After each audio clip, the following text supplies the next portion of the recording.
자, 반갑습니다. 송관종입니다.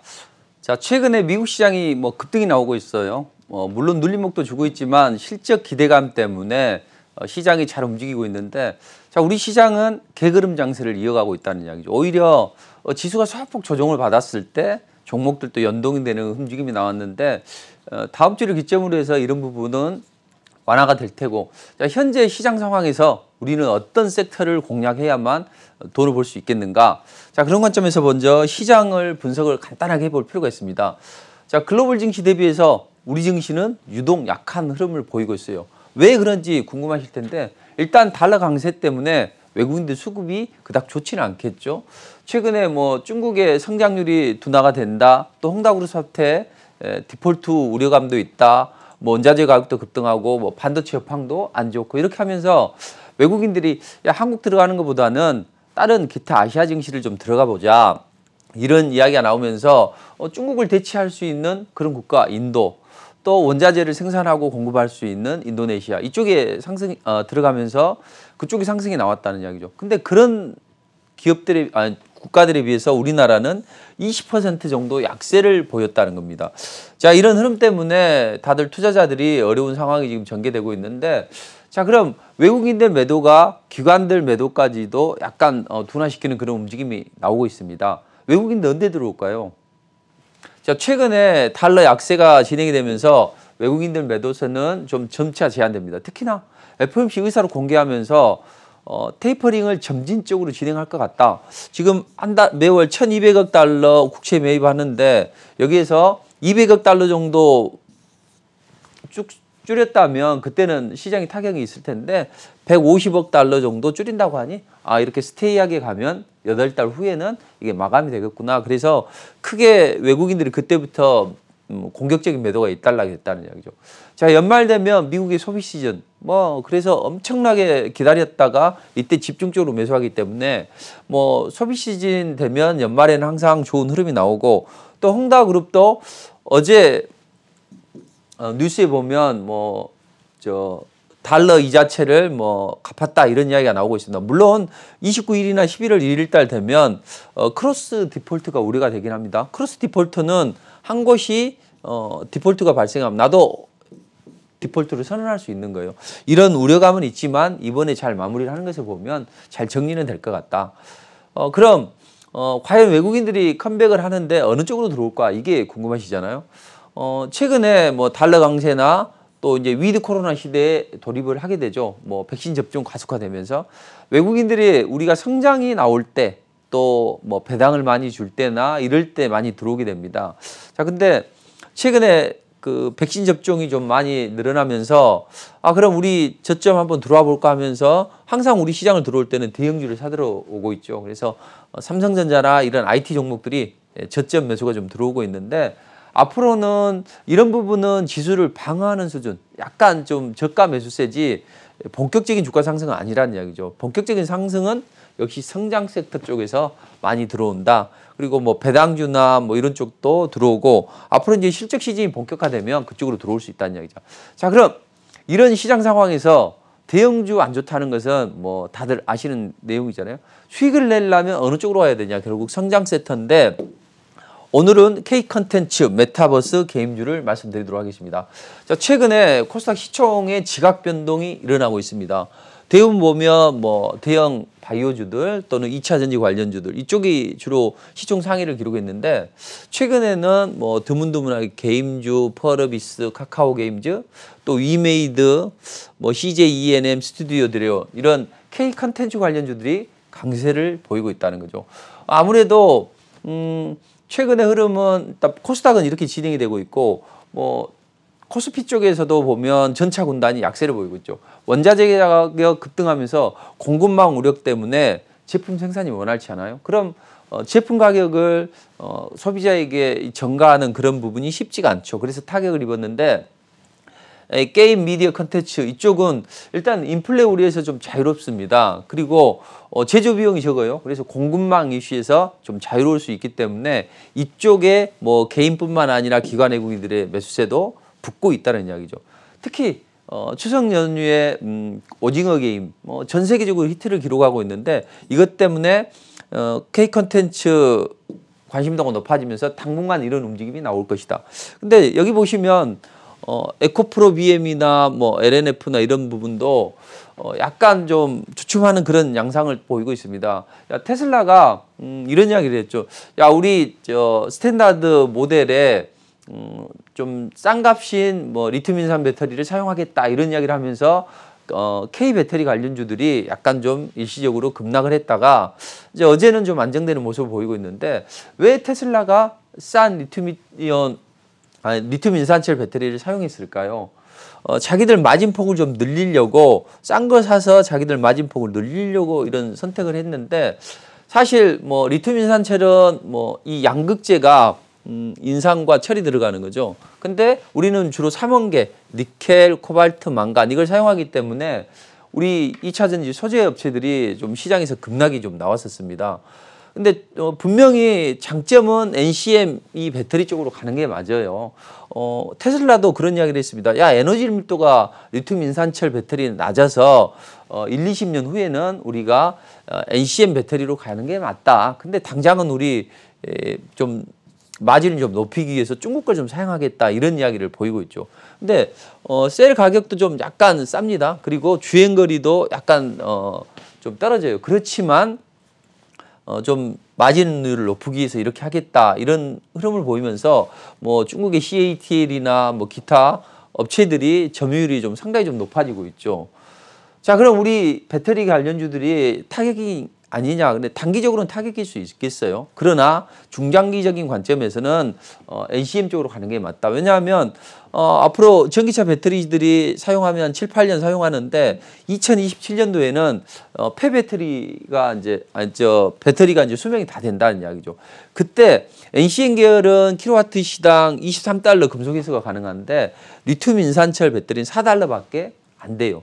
그렇기 때문에 이쪽은 좀 불리하겠죠. 그리고 EU에서도 앞으로 코발트나 니켈을 의무적으로 재활용해 이게 2030년도에 진행한다고요. 그러면 NCM 계열 쪽으로는 안정이 되겠죠. 그리고 테슬라도 그런 이야기를 했고, 그럼 우리 기업들이 완전히 이 리튬 인산철을 못 만드냐? 그게 아니라 리튬 인산철을 만들 수 있는데 얘네들이 주행거리도 작고 별 메리트가 없어요. 그리고 앞으로는 이 하이 니켈 쪽으로 가야만 주행거리를 비약적으로 늘릴 수 있기 때문에 그쪽으로 갈 겁니다. 다만 지금은 이 1, 2년 사이에 기술은 가지고 있는데 이걸 전환하려면 또 공장 전환하려면 1, 2년은 걸리거든요. 그동안에 뭐 외주를 줘서 뭐 좀 그 기간을 단축시킨다든지 그렇게 해서 팔로를 모색할 것이고 당장은 그쪽으로 좀 대응을 하겠지만 결국에는 우리 배터리 업체들이 하는 NCM 계열로 갈 수밖에 없기 때문에 중장기적으로는 양호하다. 이번에 미국이 실적 시즌에서 실적 좋게 나오면서 지수가 강하게 움직였죠. 우리 배터리 기업들도 그런 움직임이 나오기 때문에 이번 하락은 제한적일 것이다. 다만 배터리주들이 그동안 주도 섹터였다면 이제는 주도 섹터를 약간 일시적으로 내주고 있죠. 그럼 우리는 그 흐름에 맞게 가야죠. 아까 보시면 아시겠지만 이 위메이드나 카카오 게임즈 이런 게임주들의 움직임이 상당히 좀 강해졌죠. 자, 이번에 위메이드도 블록체인 기술을 결합한 미르4가 글로벌 시장을 공략을 하게 되는데 그것 때문에 강력한 움직임이 나왔다는 이야기죠. 또 CNM도 CJ CNM도 OTT는 온라인 동영상 플랫폼이죠. TV를 통해서 어떤 드라마나 영화를 보는 게 아니라 우리 인터넷을 접속해서 보는 걸 OTT라고 하잖아요. 그쪽에 강점을 갖고 있습니다. 뭐 자회사 티빙을 통해서 보죠. 저도 일하다가 심심할 때 좀 차트 분석을 할 때나 이럴 때는 티빙을 본다는 이야기. 상당히 좋습니다. 한 달에 뭐 10,000원 정도만 내면 여러 가지 드라마를 볼 수 있기 때문에 좋고, 최근에 뭐 스튜디오 들여니 갯마을 차차차 홍반장 차들 아시죠? 또 뭐 유미의 세포들 이것도 뭐 CJ ENM을 통해서 했는데, 자, 이런 식으로 최근에 드라마들이 상당히 좀 재미있고 다양하게 나오고 있다는 이야기죠. 자, 이런 K 컨텐츠들이 비단 우리 국내뿐만 아니라 전 세계적으로 각광을 받았죠. 과거에 보면 겨울연가, 뭐 배용준 머리 막 멋있게 해서 일본 팬들이 난리도 아니었었죠. 뭐 대장금이나 별그대 그런 드라마들은 사실은 뭐 히트를 기록했지만 아시아에 국한되셨다고. 그러나 뭐 BTS, 오징어 게임즈는 글로벌 시장을 강타를 하고 있죠. 그러면서 K 컨텐츠가 OTT 바람을 타고 글로벌을 누리고 있는데 과연 이런 종목들의 주가가 어떻게 진행이 됐냐 보시죠. 최근에 이제 주간 업종별 수익률을 보면 K 컨텐츠 흥행 기대감 때문에 이 미디어 업종이 뭐 주간 단위로도 가장 높은 수익률이고 2주째 뭐 4주째 보면 수익률이 타 업종에 비해서 엄청 강해졌다는 이야기죠. 자, 현재 세상에서 가장 뜨거운 알파벳 단어 그걸 보자면 K라고 보시면 됩니다. 알파벳 K. 자, 왕관 씌어지는 K를 잘 보십시오. 뭐 저도 SKJ에서 저도 K가 들어가네요. 자, 최근에 K 컨텐츠가 뭐 팝, 드라마, 무비 이쪽에서도 좀 강력한 움직임이 나오는데 과거에 뭐 원더걸스, 노바디, 또 싸이, 강남스타일, BTS, 다이너마이트. 자, 이런 것들을 통해서 K 컨텐츠가 발돋움하게 되고 이번에 뭐 기생충위에서 오징어 게임에 나오면서 좀 K 컨텐츠가 잘 나가고 있는데 자, 이런 파죽지세가 과연 일시적으로 그칠 것인가 아니면 계속 진행이 될 것인가. 제가 보기에는 당분간은 계속 진행이 될 걸로 보입니다. 자, 파죽지세. 파죽지세는 뭐예요? 대나무가 있으면 대나무가 이렇게 있으면 대나무 한 단, 두 단 정도를 탁 쪼개면 대나무가 쫙 갈라지는 거. 자, 그걸 파죽지세라고 하죠. 자, 그것처럼 지금 이제 탄력을 받았기 때문에 오징어 게임으로 그래서 K 컨텐츠 관련주들은 계속적으로 움직임이 좋아진다. 다만 금리 인상에 좀 취약할 수가 있습니다. 그래서 금리 인상만 나오지 않는다면 계속 진행이 될 것이다. 왜? 일단 시장 리스크가 뭐예요? 공급난이죠. 그래서 쇼티지에 노출 빈도수가 낮다는 이야기죠. 그리고 지금 어떤 물건을 사서 팔면 이걸 이제 우리는 매출이 잡히죠. 근데 매출에서 원가를 빼는 것을 이제 매출 총익이라고 하는데 경기 민감주들은 코스피 대비해서 매출 총이익이 23%로 낮아요. 근데 K 컨텐츠들은 원가 비용이 많이 안 들어간다고요. 그래서 높은 수준의 어떤 매출 총이익을 기록하고 있기 때문에 금리만 인상되지 않는다면 뭐 양호한 모습을 보일 것이고 영업이익률도 타 업종에 비해서 상당히 좀 강합니다. 그래서 커뮤니케이션 섹터 쪽은 내년 영업이익률이 올해 9.8에서 내년에 11.7%로 많이 늘어날 것이다. 이런 전망이 계속적으로 나오고 있죠. 그리고 보통 어떤 섹터나 테마 보면 우리 개인 투자자들만 매수하잖아요. 근데 이쪽은 외국인 기관이 적극적으로 공략을 하는 거죠. 뭐 대형주를 사기도 어렵고 또는 뭐 배터리 관련주를 이제 지금 공략하기도 쉽지는 않다는 이야기죠. 자, 이런 상황인데 만약에 이 종목들이 조정을 좀 받으면 이제 올라가면 이제 많이 올라가면 조정은 받겠지만 만약에 어떤 금리 인상 이야기가 나왔을 때 그때는 약간 쉬어갈 수가 있습니다. 다음번에 금통위가 11월 25일 날 있습니다. 그러니까 당분간은 뭐 유지가 될 것이다 이렇게 보시고 대신 이제 이주일 총재는 그런 이야기를 했죠. 가계부채 때문에 취약 계층이 부담이 느낄 수 있다. 금리 인상을 하게 되면 그러나 우리는 거시 경제를 파악하면서 어차피 이 길은 아픈 길이지만 갈 수밖에 없다. 이런 모습을 보이고 있습니다. 자, 그렇다면 정리를 해보면 시장이 타 아시아 증시 대비해서 좋지 않았는데 이제는 외국인들이 슬슬 매수할 수 있는 그런 여건이 형성이 되고 있다. 근데 최근에 봤더니 뭐 대형주를 사긴 사지만 일단 좀 바닥권에서 저점 매수 상황이고 또는 그동안 시장을 주도했던 배터리 관련주들도 테슬라에 한 대 얻어맞아서 약간 좀 쉬어가는 분위기가 나오죠. 자, 이런 상황에서 이 현 상황에서 어떤 섹터가 주도 섹터가 될 수 있냐? 역시 K 컨텐츠 관련주들 그리고 뭐 K 메타버스 또 K 게임주 뭐 이런 쪽으로 강점을 볼 수 있다는 이야기죠. 자, 그럼 당장 이제 다음 주나 이후에 어떤 이슈가 있는가를 보면 이제 K 컨텐츠들이 이번에 K 컨텐츠 인사이트를 진행합니다. 10월 26일부터 28일까지. 인사이트가 뭐 통찰 뭐 이런 거잖아요. 그러니까 K 컨텐츠가 뭔가 시장을 내다보는 안목을 이야기를 해줄 것이다 해서 뭐 여러 가지 쪽의 메타버스나 게임 쪽이나 또는 이 K 컨텐츠 쪽으로 이제 여러 가지 뭐 26일부터 시작해서 계속 여러 가지 뭐 자담회도 갖고 이렇게 진행을 하고 있습니다. 그래서 다음 주에도 역시나 K 컨텐츠 관련주들이 움직일 수 있는 여건이 형성이 되고 있다. 또 하나는 디즈니 플러스가 드디어 국내 상륙을 하게 됩니다. 11월 12일 날 오게 되는데 뭐 디즈니 플러스는 일단 스타워즈나 어벤져스 이런 IP를 보유하고 있는 그런 OTT인데 타 OTT에 비해서 어떤 차이점이 있냐 이렇게 보시면 이번에 디즈니 플러스가 한국에 상영을 해서 할 게 런닝맨. 런닝맨은 지금 몇 년째 하고 있죠. 사실은 저는 개인적인 건데 런닝맨을 아주 좋아하지는 않아요. 그래서 런닝맨 좀 그만했으면 좋겠다. 다른 더 재밌는 거 했으면 좋겠다. 이런 생각이 드는데도 불구하고 지금도 계속 진행이 되고 있다는 거죠. 대다수의 사람들은 이걸 좋아한다는 이야기죠. 거기에다 뭐 정해인이 이번에 뭐 DP 군대 뭐 체포조 탈영병 체포조 하는 걸로 해서 강한 인상을 줬는데 정의예인이 연기의 스펙트럼이 넓어지면서 상당히 흐름이 좋아지고 있다. 그리고 블랙핑크 뭐 복귀하고 이런 부분이 여기를 통해서 하는데 그래도 우리가 그렇잖아요. 나쁜 사람이 있어. 이 사람은 뭐 조금만 잘못하면 이 꼬투리가 돼서 결국은 주저앉게 되죠. 연예인들이 인기를 많이 누리다가 그런 경우가 많이 있죠. 자, 그렇다면 이 넷플릭스는 어때요?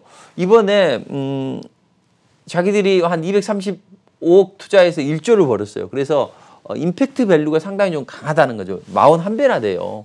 그런데 이 디즈니 플러스는 거기보다는 파괴력이 약할 겁니다. 다만 뭐 이 망 관계 가지고 넷플릭스는 SK하고 소송을 할 정도로 자기들 이속만 챙기는데 디즈니 플러스는 옆에서 같이 상생하는 그런 모델을 가져가기 때문에 지금은 파괴력이 좀 낮지만 점차 한국 시장에서 파괴력이 높아질 것이다. 그렇다면 그 관련주들이 있을 거 아니에요. 자, 그 관련주가 있는데 그 관련주들이 일부 종목은 올라가고 또 일부 종목은 다음 주에 한번 슈팅이 나올 수 있는 그런 종목이 있다는 이야기죠. 항상 주식시장은 주가는 미래의 꿈을 먹고 살아갑니다. 그래서 많이 이미 올라 있는 종목보다는 앞으로 디즈니 플러스가 상륙을 하니 그 관련주들이 움직임이 좋아지고 그쪽으로 외국인 기관 또는 개인 자금들이 그쪽으로 몰릴 것이다. 우리는 그런 종목을 공략하면 좋다. 자, 또 하나는 아까 두 개 말씀드렸죠. 첫째 디즈니 플러스 상륙 그리고 또 하나는 K 컨텐츠 경쟁력이나 방향을 집중하기 위해서 콘텐츠 인사이트를 진행한다는 거죠. 두 가지인데 또 하나는 이제 가장 파괴력이 좀 CS가 있는데 CJ ENM과 관련된 겁니다. 자, CJ ENM 다들 아시죠? 미디어 콘텐츠 뭐 넘버 원인데 이번에 홍콩과 뭔가 K 컨텐츠를 입지를 좀 더 공고히 하기 위해서 여러 가지 해외 좀 뭐 홍콩이나 기타 나라들에게 서로 이제 업무 협약을 하고 이렇게 진행을 하고 있는데 CJ ENM이 여기에다 더불어서 SM을 품에 안으려고 하는 그런 움직임이 나오고 있습니다. 자, 이수만 회장 지분 매각하는 것은 이미 뭐 다들 아실 거예요. 근데 이수만 회장의 머릿속에는 많은 기업들이 들어가 있겠죠. 카카오, 또 네이버, CJ ENM 이런 것들이 들어가 있는데 복잡할 겁니다. 막 주판을 튕기면서 야, 누가 더 돈을 많이 주지? 누가 내가 더 매각하기 쉽지? 이런 주판을 많이 튕기고 있을 텐데 자, 이런 상황에서 22일 날 일부 언론에서 CJ ENM과 SM의 매각 계약이 체결될 것이다. 이런 뉴스가 나왔습니다. 여기에서 이 언론은 일단은 뭐 아니다. 우리가 논의는 진행을 하고 있는데 이것은 확실히 확정된 건 아니다. 이렇게 이야기를 했습니다. 근데 지금 SM 시총이 한 1조 8천억 정도 되는데 CJ ENM은 3, 4조 원 정도를 기업 가치를 해주고 또 이수만 지분 회장의 한 18%니까 6, 7천억 정도는 줄게. 이렇게 좀 타 인수 대비자에 비해서 상당히 좋은 조건을 제시를 하고 있습니다. 그래서 이런 이야기가 나오는 것 같은데 자, 과연 CJ ENM이 이수만 회장의 SM을 품에 안을 수 있을까요? 자, 그런 관점에서 보면 저는 이런 시나리오를 한번 제시해드리고 싶어요. SM 엔터테인먼트를 이 분할해서 SM을 합병을 한다든지 이렇게 하면서 이수만 그 프로듀서를 수장에 앉히는 이런 부분을 진행하지 않을까. 만약에 CJ ENM이 인수를 하게 된다면 이렇게 보시면 됩니다. 자, 그럼 잘 나가는 SM을 왜 이수만 회장이 팔까? 그리고 누구에게 팔까? 이게 투자자들은 궁금하고 그 시점이 언제 될 것인가. 나는 그럼 그 종목들이 날아가기 전에 매수를 하고 싶은 게 사람 마음이겠죠. 자, 그럼 제가 간단하게 하나하나씩 체킹을 해드릴게요. 먼저 이수만 회장이 왜 SM을 버릴 것인가? 뭐 버린다기보다는 매각을 한다는 이야기죠. 한마디로 이 대기업 2세, 3세들이 아빠 기업 물려주지 마세요. 차라리 돈으로 주세요.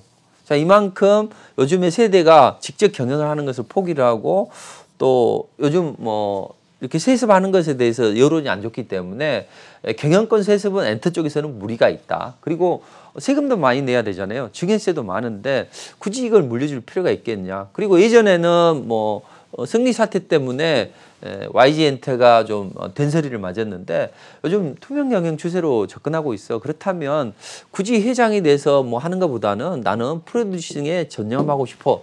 이게 이수만 회장의 복심일 거란 이야기죠.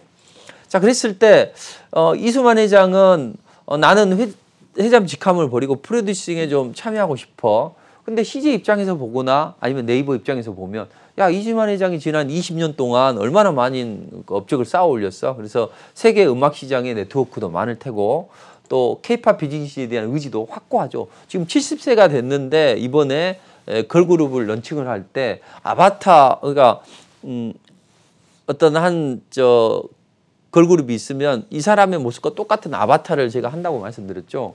자, 이런 식으로 아이디어도 출중하다고요. 자, 그래서 이제 여러 가지 중에서 이제 매각은 좋아, 잘 진행을 하려고 하는데 과연 이제 여러 거론이 많이 되죠. 뭐 네이버, 카카오, 뭐 CJ E&M 이렇게 거론이 되는데 타인 수업체들은 일단은 보수적으로 쳐요. 가치를, SN 가치를. 뭐 지금은 하이브가 대세지 않냐. 그리고 이수만 회장이 경영에 참여한다니까 아유 이제는 좀 일선에서 은퇴를 하셔요. 이런 이야기를 보이고 있는데 반해서 SM은 그래 지금 역량이 뛰어나기 때문에 우리가 프로듀싱을 이쪽에 맡기자 이런 입장을 보이고 있고 이제 이미경 회장 이제 부회장하고 만났겠죠. 그래서 이미경 부회장이 이런 이야기도 했겠죠. 야, 내가 봐라 한국 영화 산업을 체계화시키고 기생충 이번에 대박이 났지 않냐. 나는 글로벌 어떤 판매량을 구축하고 있고 세계적인 히트작을 내가 잘 발굴해서 또한 이런 것도 발굴했잖아요. 얼마 전에 보면 CJ컵이 골프에서 진행이 됐었죠. CJ컵에는요 국내에서 유일하게 PGA 투어를 하게 되는데 자 여기에 보면 세계 탑 랭커들이 많이 출전합니다. 이안 폴터 이분은 이제 패션으로도 유명한데 자기가 직접 만두 소스를 만들어서 이걸 선보이고 그랬었는데 자 그만큼 이 글로벌 탑 랭커들도 야 비빔밥 정말 맛있네 뭐 불고기 정말 맛있네 이렇다는 이야기죠. 자 그렇다면 이런 부분을 가미를 해보면 내가 이런 어떤 글로벌 역량이 있기 때문에 같이 손잡고 해보자 그러니까 대신 좀 기업 가치도 후하게 쳐주고 그다음 우리 이수만 회장님 프로듀싱 할 수 있게 이쪽 수장으로 앉혀주겠습니다. 이런 이야기가 진행이 됐겠죠. 그러니까 귀가 솔깃하겠죠. 특히나 자기가 과거에는 넘버원이었는데 BTS 앞세운 하이브 때문에 자기가 뭐 만년 2, 3위로 또 떨어지게 됐죠. 질투심도 자극을 하겠죠. 자 여기에다 CJ E&M은 뭐 TVN, 엠넷, OTT, TV 등을 보유하고 있기 때문에 유료적 가입자 수도 많고 좋을 겁니다. 그래서 서로 이해관계가 맞아 떨어지면서 움직임이 좋아질 거란 이야기죠. 자 그럼 한류 선봉장 SM이 지금 다수의 뭐 엑소나 뭐 기타 뭐 블랙핑크나 뭐 샤이니냐 이런 아티스트들을 다량으로 보유하고 있는데 앞으로 위드 코로나 시대가 되면 이 사람들이 공연도 하고 공연하면 팬층이 넓어질 것이고 팬들이 아 나 블랙핑크 뭐 좋아하는 야광봉 하나 들고 싶어 아빠 사줘 또는 뭐 방석 사고 싶어 아니면 뭐 이 사람들이 입고 있는 티를 입고 싶어 이런 굿즈도 많이 판매가 되고 또 공연 수익도 늘어나고 하면서 앞으로 엔터주들이 위드 코로나 시대에 좋은 흐름이 나올 거라고요. 자 그렇다면 지금이 적기지 않냐. 그래서 인수를 하려고 추진을 하고 있는 것 같습니다. 자 그렇다면 이 관련주들이 이제 좀 많이 있겠죠. 그래서 우리가 흔히 SM을 이야기를 해볼 수 있겠고 또는 SM CNC 또는 SM 라이프 디자인 또는 뭐 키스트 여러 종목들이 여기 자회사로 많이 편입이 되어 있다고. 자 이런 기업들을 CJ에서 인수를 하게 되면 이런 기업들을 적극적으로 활용을 하겠죠. 그러니까 CJ가 아니면 뭐 네이버나 카카오가 여기서 인수를 해서 시너지 효과를 낼 수 있는 업체들이 주가가 좀 강한 움직임이 나올 수가 있겠죠. 자, 그리고 이런 움직임 속에서 SM도 어떤 수혜를 받을 수 있겠죠. 그래서 이번 주에 뭐 SM이나 YG 엔터나 아니면 JYP 엔터주들이 강하게 올라갔죠. 제가 과거에 다른 건 다 좋다. 그렇지만 1년 내내 두고 갈 종목은 뭐라고 했습니까? 이 국구처를 통해서 엔터 쪽이라고 했죠. 엔터 쪽. 그래서 엔터 쪽은 저점 매수가 가능하고 또 지난주에도 제가 무료 공개 방송을 통해서 엔터주들을 보시라 이렇게 말씀드렸는데 저도 지난주에 우리 이제 투자자들과 같이 엔터주를 공략을 했다고요. 근데 아쉽게도 저는 보통 이제 YG 엔터가 요즘에 잘 올라가요. 그래서 YG 엔터를 공략했는데 이제 JYP 엔터가 외국인 기관들이 몰리면서 이제 좀 강하게 움직였어요. 근데 이제 순환매가 나온다는 거죠. 다음 되면 또 SM이 움직이는 그런 모습이 나올 거란 이야기입니다. 자, 만약에 매각이 결렬이 되게 되면 그때는 뭐 카카오나 이제 다시 또 네이버가 뭐 인수 대상자에 또 선정이 되겠죠. 다른 인수자를 찾아 나설 겁니다. 그러나 SM을 매각을 하는 것과 관련해서 CJ ENM은 글로벌 콘텐츠 업체로 다시 거듭나기 위해서는 SM이나 이런 쪽을 품어야지 글로벌 콘텐츠 업체로 거듭날 수 있습니다. 그러니까 어떻게든 지금 가장 좋은 건 인수 협상자가 네이버, 카카오, 그다음 CJ ENM 세 곳인데 CJ ENM이 가장 강하고 서로의 조건이 맞아떨어진다. 좀 높은 가격 쳐주고 또 자기가 활동할 수 있게 해주기 때문에 이쪽이 될 것 같은데 지금 임박한 것 같아요. 만약에 아까 어떤 언론을 통해서 22일 그러니까 지난 금요일이었죠.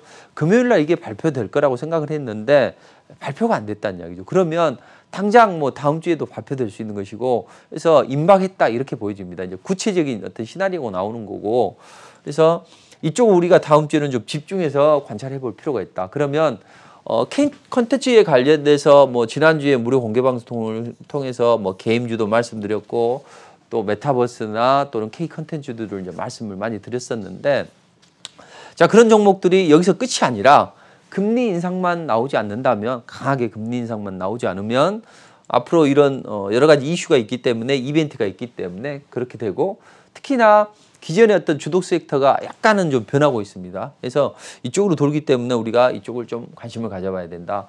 자, 그렇다면 핵심 수혜주가 있을 거라는 이야기죠. 그래서 SM 매각과 관련돼서 핵심 수혜주는 우리가 다 올라가는 건 아니고 선별적으로 필요하고 또 이 종목들이요.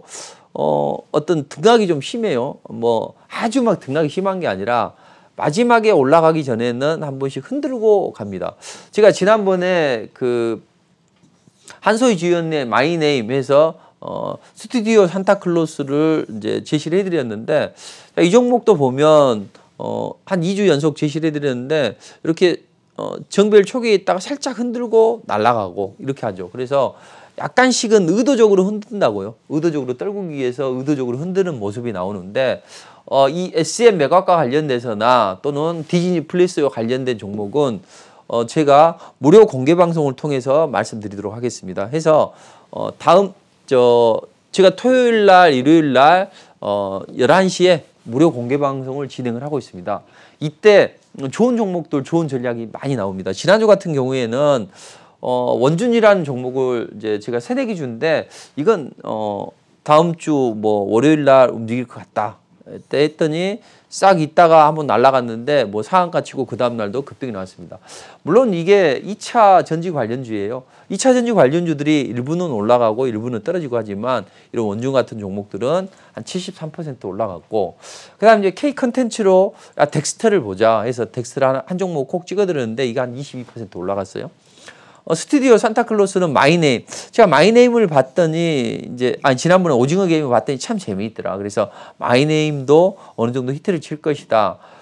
스튜디오 산타클로스가 혜택을 받을 것이다 했는데 이 종목이 한 29% 가까이 올라갔죠. 그리고 게임주들 중에는 일부 종목들이 좋다. 그래서 펄어비스나 이런 종목을 좀 보시라. 그리고 엔터주들도 말씀드리고 또 지난주에 주주였죠.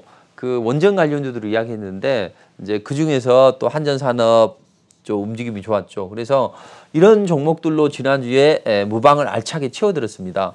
자, 지금 시장 상황이 녹록치 않고 또 세게 올라가는 것도 없고 해서 많이 좀 움츠러드실 거예요. 그렇지만 항상 그래요. 지난번에도 보면 시장 급락할 때 이때는 좀 시장이 돌아서는 거 보자 했는데 순간 치고 올라가서 또 행보 양상이 전개되죠.